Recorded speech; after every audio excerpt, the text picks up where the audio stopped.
Calculus, here we are for your Tuesday, November 23rd of 2021. Sorry about that notes video. We are going to spend some time looking at the chain rule before we get into the chain rule more fully when I see you again on the 29th. So I believe I have 5, or really 6, because example 1 is 2 of these. Differentiating each function using the chain rule. Again, the chain rule, we're taking the derivative of everything. So here's what we kind of did the other day. Now this is in the chapter that I sent to you in the PDF there. So the power rule combined with the chain rule. So we talked about this. You got some u to the n. So what you do is you bring down the power, then it's u to the n minus 1. Then I take the derivative of u with respect to x. Okay, it's kind of the same here if you want to use g of x.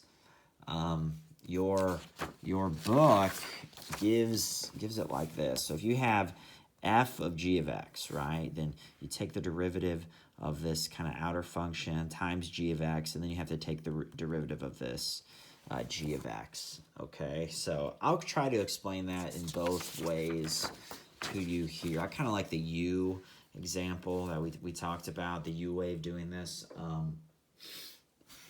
On Friday, I'm going to kind of use that. So if I let u be x squared, I'm taking the derivative of sine x squared. So if there's just the derivative of sine x, really, we've kind of been, if I took the derivative of sine x, it would be cosine x, and then I would take the derivative of x, which is just 1. And why would I do that? Okay, so you can kind of think of, we've been sort of using the chain rule before. The derivative of e to the x is e to the x. Then I take the derivative of x, which is just 1. Okay?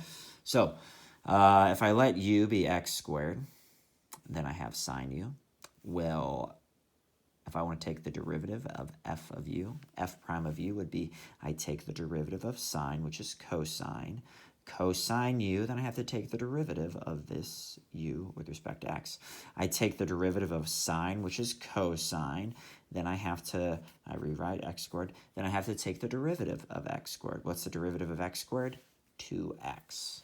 Everything gets its derivative taken. This is the outer function, and think of that as the inner function there. All right, the outer function. And then we need to take the derivative of that inner function. So derivative of sine x is cosine u, derivative of u with respect to x. So f prime of x is 2x cosine x squared.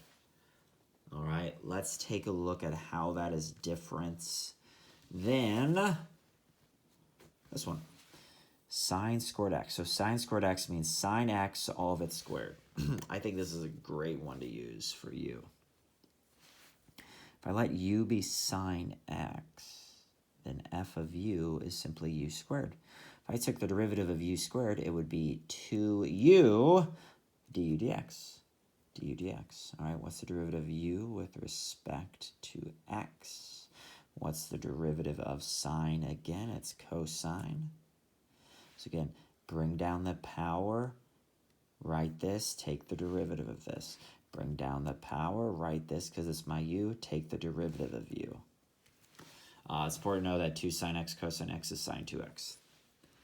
All right, so pause that, write that down again. We can talk about these when I'm back. Just got a few of these here for you.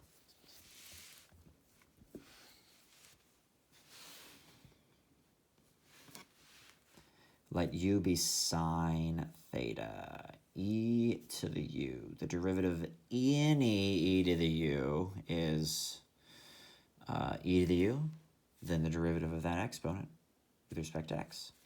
All right, or in this case, theta. So let u be sine theta, so f of u. Again, you don't have to do anything with u. If you wanted to drop u, the derivative of this would be e to my exponent, and then I take the derivative of my exponent. It's simply that, okay? So it's e to the u, derivative of u with respect to theta. Well, what's the derivative of sine? This is the third time we've seen it. Derivative of sine is cosine. Put the cosine on the outside. All right, so again, we want to abandon the whole u thing eventually, but we can use it early on. Got plenty of time for this. let's take a look at a few more. Look at this. Okay, this is a few iterations of the chain rule here. So u is secant 3 theta, not just secant theta, but secant 3 theta. All right. So, you know, like going back to the previous page, if I was taking the derivative of sine 2 theta, it would be the derivative of sine, which is cosine, and then I would have to take the derivative of 2 theta with respect to theta, which would be a 2. Okay? I'm going to erase it. I'm going to X this out here in a second, but that is important to know for secant 3 theta. So I'm going to let u be secant 3 theta, so this is e to the u. F of u is e to the u. All right? So f prime of u is e to the u. And then I take the derivative of u with respect to theta. Well, the derivative of u with respect to theta is also going to involve the chain rule. So the derivative of secant, we have to know this, the derivative of secant is secant theta tan theta. It's just that my theta here, or my x here, is 3 theta. So I have to take the derivative, because this isn't simply theta or x, this is 3 theta. What's the derivative of 3 theta? 3.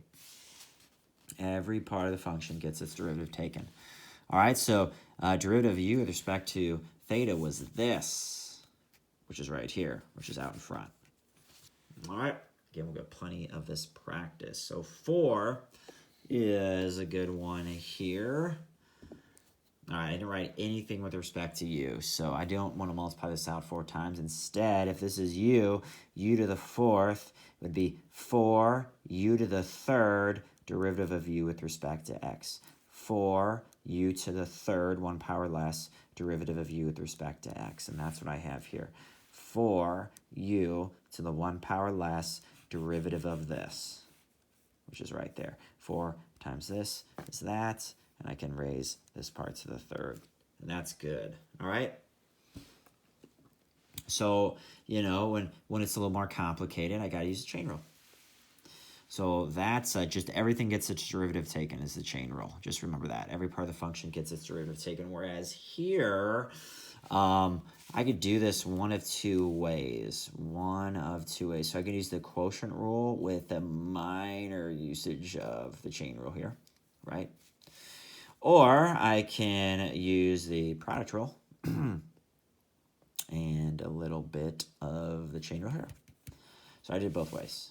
So anything with a negative power, you know, I can just rewrite down below. So I use the quotient rule here. Low, d high, minus high, d low, and the derivative of e to the 3x would be e to the 3x times the derivative of that exponent, 3.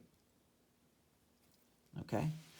Now, I have 3 e to the 3x, e to the 3x, that will cancel there. All right. So that is what I'm left with. I can factor out an e to the 3x and divide everything by e to the 3x. That's one answer. I think that's pretty nice. Here is another way. I could do the product rule, derivative of the first function times the second, plus the first function times the derivative of the second. Derivative of e to the negative 3x would be e to the negative 3x times the derivative of negative 3x, which is negative 3. Okay, I factor out e to the negative 3x. E to the negative 3x can be written as 1 over e to the 3x. 2 different ways to get the same answer. That's pretty nice. All right, so again, over this break, look at your chapter 3 things. You can probably do some questions in the homework set 2, homework set 3, and you can definitely look and start getting prepared for that quiz 1. We can dominate that quiz 1. You can start looking ahead to what's on quiz number 2. Start chipping away and see what you've got there. All right, that is it. Have a good Thanksgiving. This is Yak Math Videos signing out.